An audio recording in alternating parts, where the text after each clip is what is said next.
The Whispering Hollow. Chapter 1. The Disappearance. The town of Hollow's End was nestled between jagged mountains and a forest so thick that sunlight barely touched the ground.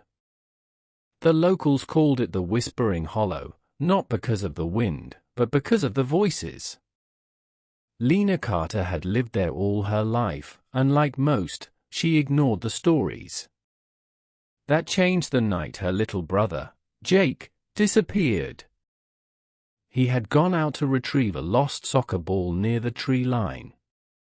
One moment, he was laughing, the next, he was gone.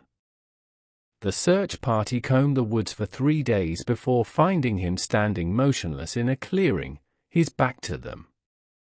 When they turned him around, his eyes were black, not just the pupils, but the entire sockets, like spilled ink. His lips moved in a silent chant. Then he spoke. "They're waiting for you, Lena." His voice was layered, as if a dozen people spoke through him at once. Chapter 2. The Journalist. Mark Reynolds was a freelance journalist who specialized in debunking urban legends. When he heard about Jake's condition, he saw a story, something to prove the town's superstitions wrong. He met Lena at the local diner. She was pale, gripping her coffee like it was the only thing keeping her grounded. "They say the woods take people," she whispered. "But they give them back, wrong." Mark smirked. "Kid probably hit his head.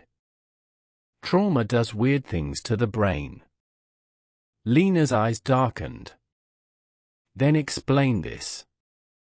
She slid her phone across the table. A video played, security footage from the night Jake returned. He stood in the middle of his room, facing the wall. At exactly 3:07 a.m., his head snapped backward, his spine arching unnaturally. A wet, guttural voice gurgled from his throat. "The Hollow is hungry again." Mark's smirk faded. Chapter 3. The First Victim. That night, Mark decided to test the legend. He hiked to the edge of the woods, camera in hand. The trees loomed like skeletal fingers, their branches clicking together in a sound almost like speech. Then he heard it, a whisper. "Come closer." His blood turned to ice. The voice wasn't coming from between the trees. It was coming from them. Something moved in the shadows. A figure, too tall, limbs too long, skittered between the trunks on all fours. Its head rotated slowly, and Mark realized with dawning horror that its face was a distorted reflection of his own. He ran. The next morning, Mark was found at the edge of town, his camera clutched in stiff hands. The footage showed only static, except for one frame where something leaned down, inches from the lens, and smiled with too many teeth. Chapter 4. The Ritual. Lena knew she had to go into the woods.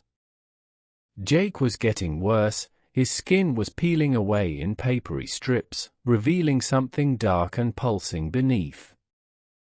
An elderly woman, Mrs. Greer, was the only one who would talk about the Hollow. "Years ago, folks made a deal," she rasped.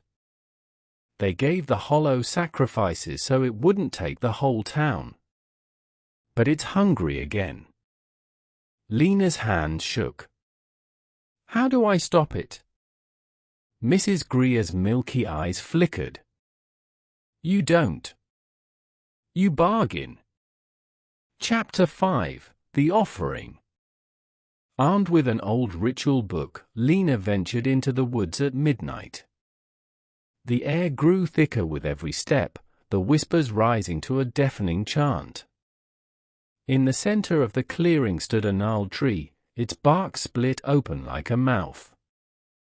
Lena placed her offering, a lock of her hair, a drop of blood, and Jake's favorite toy.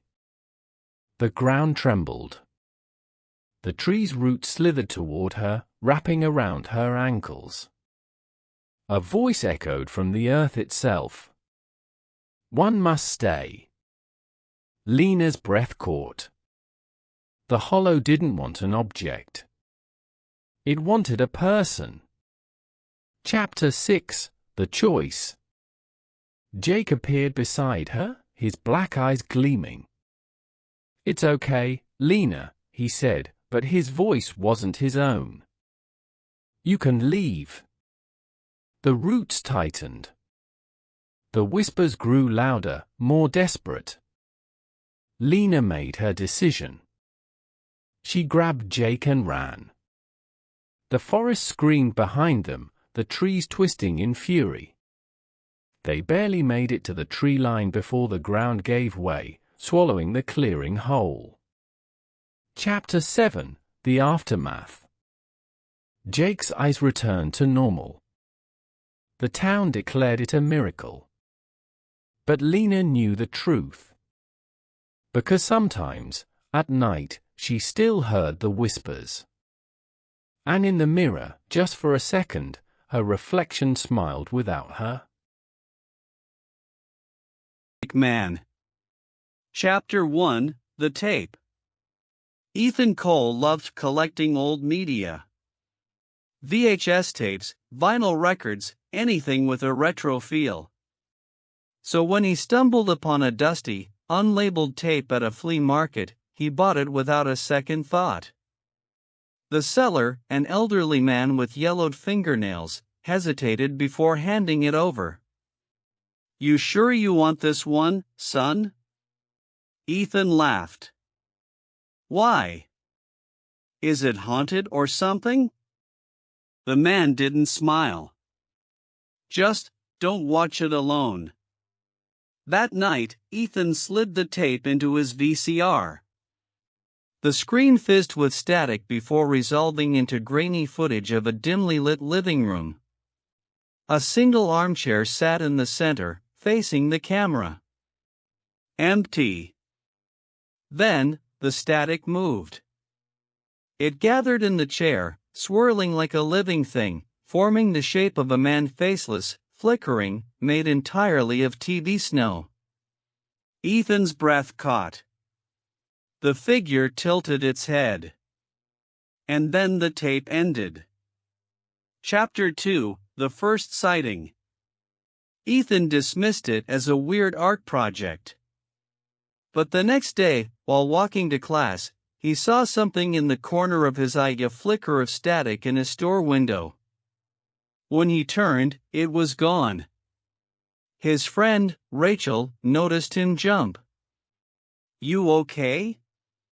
Ethan hesitated. "You ever see something that shouldn't be there?" Rachel frowned. "Like what?" Before he could answer, the lights above them buzzed, flickering erratically. In the brief flashes of darkness, Ethan saw it, the static man, standing at the end of the hallway. Closer than before. Chapter 3: The Second Viewing. Ethan dug into the tape's origins. The flea market seller was gone, but an online forum post from 1992 mentioned a cursed broadcast that caused several suicides. The only survivor claimed the static spoke to him. That night, Ethan re-watched the tape. This time, the static man wasn't in the chair. He was standing beside it. And when the footage glitched, Ethan swore the figure turned toward him, through the screen. His TV exploded in a shower of sparks. Chapter 4: The Static Spreads. Rachel didn't believe him until she saw it herself. They were at her apartment when her radio turned on by itself, blaring white noise. Then, through the static, a voice. "Ethan!" Rachel screamed. The radio's display screen showed the static man's face, his hollow eyes staring directly at them. Ethan smashed the radio. But the next day, Rachel called him, her voice shaking. "He's in my dreams. He's telling me things." Ethan rushed over. Rachel's apartment was freezing. The walls were covered in scribbles, the same phrase, over and over. "Let me in." Rachel was crouched in the corner, her eyes bloodshot. "He says he's almost here." Chapter 5: The Survivor's Warning. Ethan tracked down the forum poster, a reclusive man named Daniel Reeves. Daniel's house was a shrine to the Static Man newspaper clippings, distorted photos, and a single, looping VHS tape playing on an old TV. "You shouldn't have watched it twice," Daniel rasped. "Every time you do, he gets stronger." "Closer." Ethan's stomach dropped. "How do I stop it?" Daniel's hands trembled. "You don't. He's already in your head." As Ethan left, Daniel whispered one last thing. "Don't look at any screens." Chapter 6: The Final Tape. Ethan's phone buzzed constantly now, staticky voicemails, glitched texts. Even reflections in windows warped into the Static Man's face. Rachel was gone. Her apartment was empty except for the VCR, playing the tape on loop. This time, the Static Man wasn't in the room. He was behind the camera. Ethan's blood turned to ice. The figure reached forward, not toward the chair, but through the screen. The tape cut to black. Chapter 7: The Signal. Ethan destroyed the tape. He smashed his TV, his phone, anything with a screen. But that night, he woke to the sound of static. His bedroom window was filled with shifting black and white snow. A hand pressed against the glass from the outside. The Static Man's voice buzzed through the air like a broken radio. "You let me in." Ethan screamed as the glass shattered. Epilogue. A week later, Rachel's family reported her missing. Police found her apartment empty except for an old VCR, playing static to an empty room. And if you listen closely, you can hear a voice in the noise. "Ethan." "Rachel, who's next?"